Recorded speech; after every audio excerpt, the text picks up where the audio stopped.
అందరికీ నమస్కారం. నేను మీ Ashok Kumar. Welcome to our channel. ముందుగా అందరికీ క్రిస్మస్ శుభాకాంక్షలు అడ్వాన్స్లీ.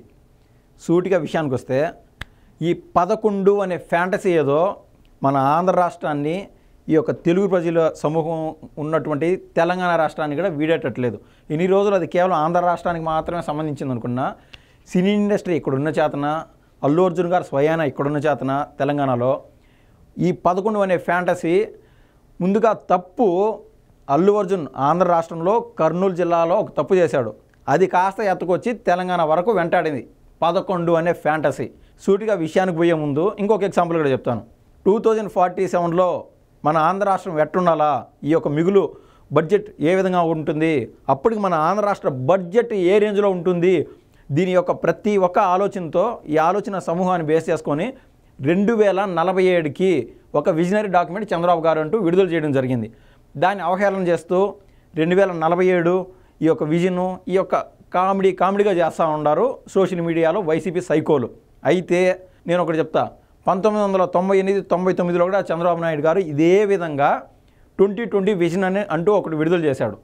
ఈ మధ్యలో చంద్రబాబు నాయుడు గారు 2004లో ఎలక్షన్లో ఓడిపోవడము, 2009లో ఓడిపోవడము, అదేవిధంగా గత ప్రభుత్వం టైంలో 2019 నుంచి 2024 వరకు ఈ ప్రభుత్వం లేకపోవడం వలన ఈ విజన్ని పూర్తిగా కంప్లీట్ చేసినాడ పక్కన పెడితే, ఆ రోజు ఆయన తీసుకున్న డెసిషన్ విజన్ 2020 అని సంపూర్ణంగా సాధ్యమైనంత మేర ఆయన తీసుకున్న విజన్ కంప్లీట్ అయిందనే చెప్పచ్చు. మనం తెలంగాణలోని హైదరాబాద్ను చూస్తేనే ఆయన విజన్ 1999 ఆ టైంలో ఈ హైటెక్ సిటీ డెవలప్మెంట్ మొదలు ఈ యొక్క డెవలప్మెంట్కి ఆయన తీసుకున్న విజనే కీలకంగా మారిందని చెప్పచ్చు. అయితే 2047 అనేది చంద్రబాబు నాయుడు గారు అయితే చెప్పడం జరిగింది. దానికి వీళ్ళు కామెడీ చేస్తూ ఉన్నారు. చంద్రబాబు నాయుడు గారి విజన్ ఏ విధంగా ఉంటుందో చెప్పకనే చెప్తా చూడండి. ఎప్పటి నుంచో చంద్రబాబు నాయుడు గారు ఇట్లా అంటూ ఉంటారు కదా, మీకు అర్థమవుతుంది అనుకుంటా.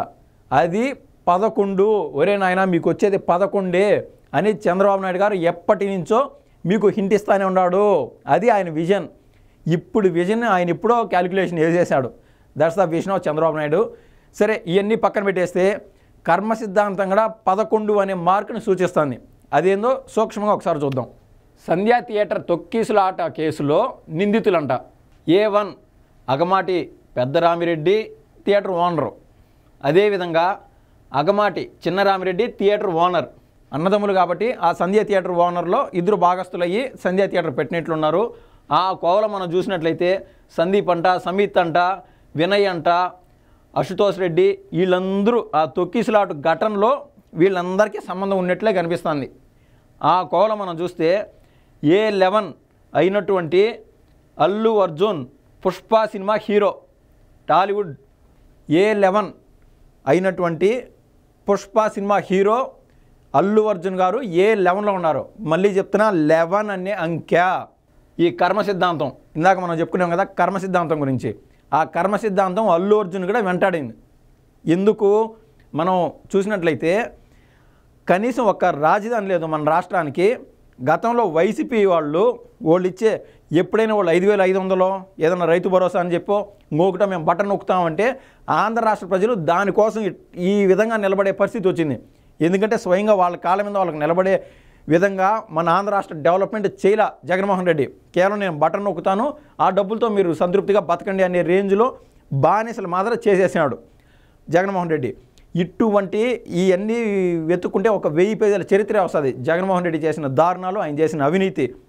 ఆ సమయంలో మనం గుర్తు చేసుకున్నట్లయితే పిఠాపురం నుంచి పవన్ కళ్యాణ్ గారు పోటీ చేస్తున్నారు. పవర్ స్టార్ పవన్ కళ్యాణ్ గారు. మామూలుగా ఆయనకి రాజకీయాలు అలవాటు లేదా గతంలో ఆయన మంత్రిగానో ఎమ్మెల్యేగానో ఎన్ని ఉంటే ఒక రకం, అలా కాదు.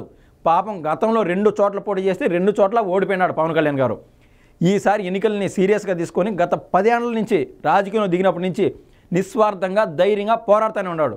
ఇప్పుడు పోటీ చేసే ఒకే ఒక చోట పిఠాపురంలో గెలవాలనే ఒక తపనతో ఆయన ఉంటే, ఆయన కోసం జబర్దస్త్లో పనిచేసే చిన్న కార్యకర్తలు, అదేవిధంగా చిన్న ఆర్టిస్టులు వాళ్ళకున్న డబ్బు మేర చిన్న మొత్తంలో డబ్బు సమకూర్చుకొని విలేజెస్ వారీగా కొద్ది మేరైనా మా దేవుడు పవన్ కళ్యాణ్ ఆయన గెలిపించుకోవాలా అనే ఒక ఆశయంతో పిఠాపురం పోయి వాళ్ళ పరిధి మేర వాళ్ళు కష్టపడి పవన్ కళ్యాణ్ యొక్క గెలుపులో ఎంతో కష్టపడినారు పవన్ కళ్యాణ్ గారి కోసం.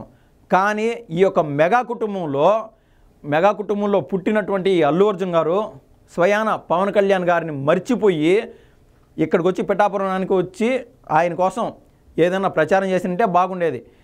ప్రచారం చేయకపోగా ఒకవేళ వైసీపీ వాళ్ళు అయితే భయం అయితే గమ్మన సైలెంట్గా ఆయన పాటికి ఆయన పనులు ఆయన చేసుకుంటానంటే ఎవరు అడిగేవాళ్ళు అంటూ ఉండేవాళ్ళు కాదు. కానీ పుండు మీద కారం చల్లినట్టు అంత టఫ్ ఫైట్లో ఆంధ్ర రాష్ట్రాన్ని ఒక అరాచకవాది, ఒక అవినీతివాది, ఆంధ్ర రాష్ట్రాన్ని అధపాదాలను తొక్కి అంధకారంలో నెట్టినటువంటి ఒక ఆర్థిక తీవ్రవాది రాజ్యం వెళ్తూ ఉంటే ఆ సమయంలో మళ్ళీ ఆయన గెలుపుకి ప్రేరేపించే విధంగా నా స్నేహితుడు ఆడ పోటీ చేస్తున్నాడు నంద్యాలలో అని బూచిగా చూపించి వాళ్ళ స్నేహితుడి కోసం కర్నూలుకు పోయి అదే రోజున ప్రతిపక్ష నాయకుడు అయినటువంటి చంద్రబాబు నాయుడు గారు కూడా అక్కడ పర్యటన చేస్తూ ఉన్నారు కర్నూలు జిల్లాలో.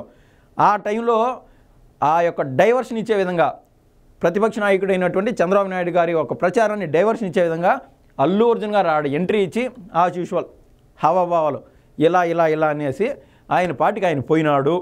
అది ఆయన చేసిన కర్మ, అంత కర్మ ఆయన చేసుకున్నాడు. అది ఆయన ఈరోజు అనుభవిస్తున్నాడు. ఆ కర్మలో భాగంగా 11 అనే నెంబర్ వెలుగులోకి వచ్చి అదేందో ఒకసారి చూద్దాం.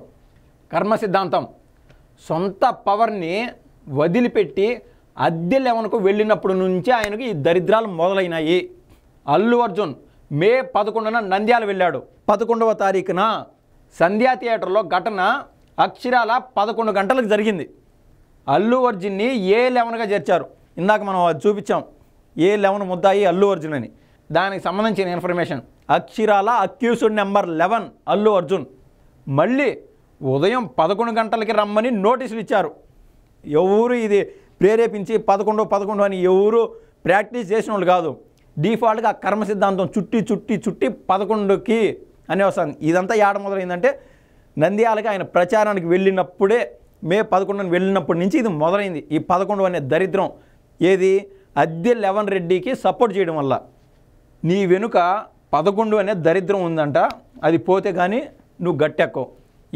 ఇది కేవలం ఆయన్ని ఈ 11 అనే నెంబర్ నుంచి తప్పించుకోమని ఆ పూజలో పురస్కారాలు ఏంటో ఉంటాయి కదా, అవన్నీ చేసుకొని క్రిస్మస్ నుంచి అయినా ఆయన సక్రమమైన మార్గంలో సుఖశాంతులతో ముందుకు వెళ్తాడని నేనైతే ఆశిస్తున్నాను. ఇది ఇవాళ ముఖ్యమైన విషయం. మరో విషయంతో మరోసారి ముందుకు వస్తాను. ధన్యవాదాలు.